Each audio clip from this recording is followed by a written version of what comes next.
Hi parents, my name is Kelly McNew. I'm a licensed counselor and a registered play therapist supervisor. I have a practice in Edgewater, Maryland, providing counseling and play therapy services to children, adolescents, and families. I'm making videos during the COVID-19 pandemic to help support parents with kids at home right now. I'm hoping that these videos will give a little bit of insight into the work I do as a play therapist and a licensed counselor. And also, I hope to adapt and create some new activities from my playroom that you can do at home with your child that will help improve the emotional health and resiliency that is there already, and I hope to enhance that some more through some playful kinds of activities. Today I'm going to talk about perfectionism and about kids who struggle with making mistakes. I'm also going to share a clip of a demonstration for the activity that I created for this topic. Perfectionism is different from striving for excellence. Striving for excellence is driven internally. It gives a sense of accomplishment and working really hard to achieve a goal and feeling very proud of yourself. Whereas perfectionism tends to be more about what other people will think. It tends to involve more shame about who the person is, and they're trying to compensate for some anxiety that they might be experiencing internally. So perfectionism definitely protects us from getting hurt. However, it really shades the most beautiful parts of ourselves. It can stop someone from asking for help when they feel overwhelmed, and this can only fuel perfectionism. It's a survival mechanism that really is created to help manage really overwhelming feelings. And if you have a child that has tendencies to be perfectionistic with things, to want things to be exactly correct or right, they might be experiencing some dysregulated feelings now with the COVID-19 pandemic happening. They might have to do things in a totally different way through school right now, logging into a computer and figuring out how to do assignments and understand things in a different way and turning things in. And really struggling to know what this means for their grades or what this means for the immediate future. Kids that have this tendency are probably going to be more dysregulated as they start to tackle some of these new experiences and tasks that they have been handed. Perfectionism is something that we need to focus more about with the anxiety that underlies it. So rather than helping support the perfectionistic child in a way of reassuring them that things will be okay, that they just try their best, really we need to think about how do we shrink down the anxiety that they're experiencing that is creating this perfectionistic tendency to come out. I'm going to talk a little bit more about also a book that I wanted to share. This is called The Girl Who Never Made Mistakes.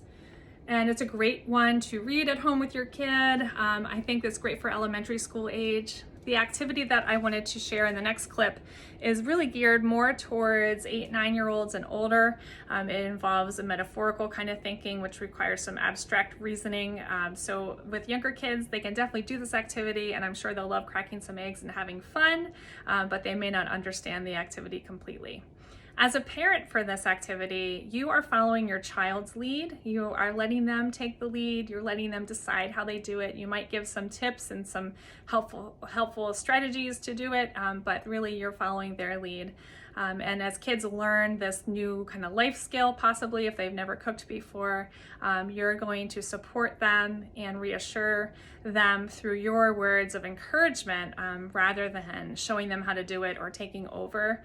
That's really the opposite of what we want to be doing. We want our child to lead and get a sense of mastery and accomplishment from doing this activity. So if you have any questions, feel free to reach out to me. I'm at childparentcounseling.com. I hope you enjoy the next clip, and I look forward to seeing you again soon.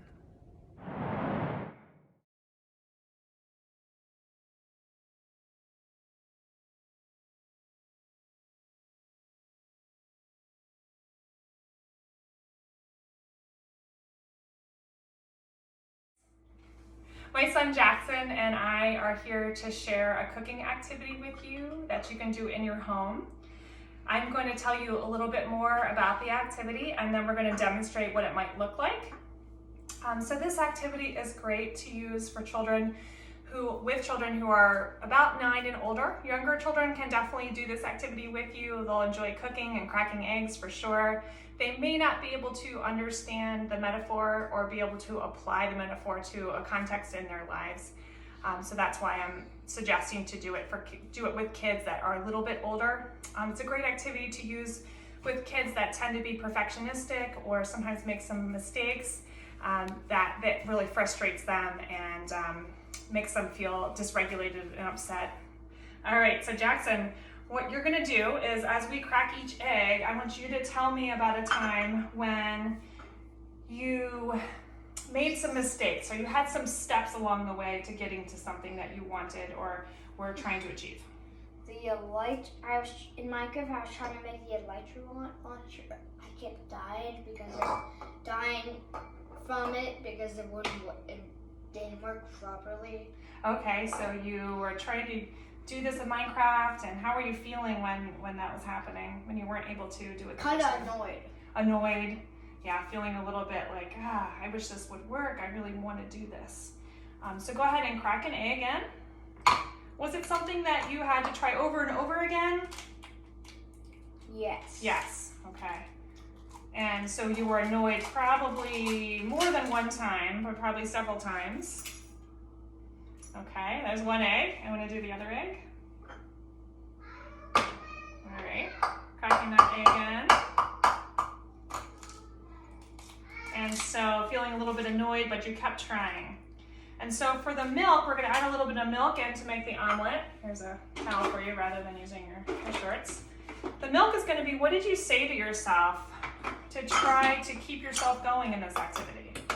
When you were playing Minecraft and you were frustrated, it wasn't working the way you wanted it to, you kept dying. What did you say to yourself, or what could you have said to yourself? Just stay calm and just do it all over again. Okay, so stay calm is something that you said to yourself. And do you want to add some salt and pepper as well? Okay, so the salt and pepper can symbolize maybe walking away from it for a minute. It could symbolize asking for help if you need it. And then you can add lots of other ingredients if you'd like to your eggs, and that way you can talk about other strategies or steps that you could have taken or that would work next time. And then do you want to stir it around a little bit so it gets around all the sides of the pan? In order to cope with the feeling of frustration or feeling dysregulated or feeling ashamed or unsure, of what other people would say. All right, well, thank you for tuning in. I appreciate you watching the video, and thank you, Jackson, for being my volunteer in this activity. And remember, we're gonna get through this together. Sub to my YouTube channel.